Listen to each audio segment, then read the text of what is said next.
The next exercise we'll talk about is going to be a rowing variation. For this, I'm going to do a one-arm dumbbell row. A lot of the mechanics are going to apply to whatever row variation we do, whether it's a lat pull down, whether it's a pull-up, or a single arm row, a double arm row, doesn't really matter. We're going to think about the elbow first. So we're going to reach and we're going to get the elbow to move first. That's the main things we need to take away when we go to row.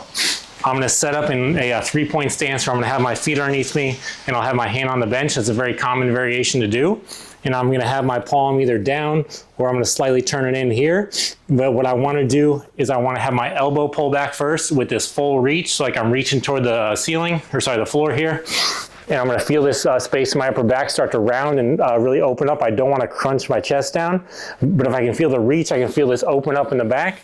And then I'm going to pull my elbow back first and then get my shoulder blade back at the top of it. It's rather intuitive to a lot of things we hear in the weight room. And that's the one thing that we want to feel is the elbow move, so we really feel the posterior shoulder work, which is going to be how we commonly row in the boat, is we never have this packed back shoulder, chest up, spine really extended. We're in a slightly slouched position just by the nature of the sport. So we're going to reinforce those muscles just how we're going to use them in the sport here.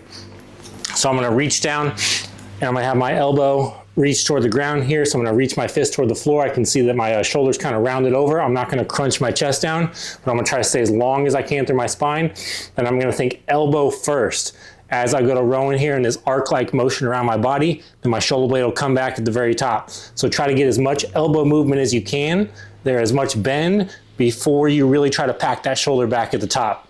So in just nice controlled motion, elbow first, there bend, I'll feel my entire posterior shoulder work, and then go nice and slow on the way down so I can feel my lat and my posterior shoulder work and not just one, and just not trying to turn everything into a mid-back exercise. My weight's gonna stay in my front hand here on the right, just so I can maintain my balance as I go up and down on the movement.